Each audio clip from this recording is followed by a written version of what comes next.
কখন একজন মানুষ সন্দেহ করবে যে তার কিডনিতে রোগ আছে? আসলে কিডনি রোগের সিমটম এমন যে এগুলি অন্যান্য রোগেও হতে পারে, অন্যান্য বিভিন্ন রোগে একই ধরনের সিমটম হতে পারে। যেমন আমি বলি, পায়ে পানি চলে আসা।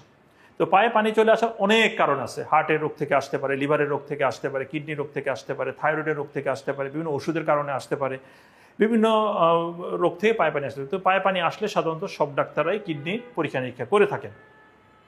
এছাড়া অনেক সময় ক্ষুধামন্দা, অনেক সময় রক্ত শূন্যতা, রক্ত কমে যাওয়া শরীরের মধ্যে, অনেক সময় ঘুমের প্যাটার্ন চেঞ্জ হয়ে যাওয়া, যে দিনের বেলা ঘুমায় রাত্রেবেলা তার ঘুম আসে না, অনেক সময় বমি, আপনার খাওয়ার অরুচি, অনীহা, এই সমস্ত বিষয় যেগুলি আসলে অনেক সাধারণ রোগেও হতে পারে, এগুলি অনেকটা কিডনি রোগের লক্ষণ হতে পারে।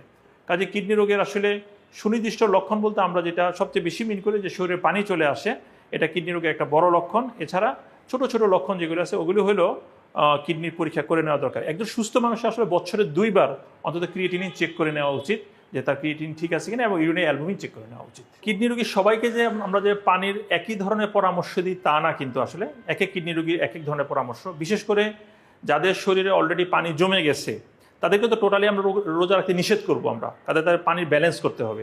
কিন্তু যারা স্ট্যাবল পেশেন্ট, ক্রিয়েটিনিন স্ট্যাবল এবং তারা অ্যাপারেন্টলি ভালো আছেন, এনাদের পানির পরিমাণ সাধারণত আমরা বলি যে 1.5 থেকে 2 লিটার খেতে পারেন, যাদের শরীরে পানি নেই খেতে পারেন। একজন সুস্থ মানুষের 2.5 থেকে 3 লিটার পর্যন্ত পানি উনি খাবেন। কিন্তু যিনি কিডনি রোগ, ওনার প্রস্রাব কম হচ্ছে, তাহলে ওনার প্রস্রাবের পরিমাণ উনি পানি খাবেন এবং তার সাথে আরও 400-500 পানি যোগ করে খাবেন। আমরা অ্যাভারেজলি বলতে পারি বা গড় পর্দায় বলতে পারি যে 1.5 থেকে 2 লিটার পানি খেতে পারেন। এই পানিটা উনি ইফতার থেকে সেহরির মধ্যে খাবেন। দরকার হলে পানি উনি যখন তারাবি নামাজ পড়তে যাবেন সাথে করে পানি নিয়ে যেতে পারেন, অসুবিধা নেই।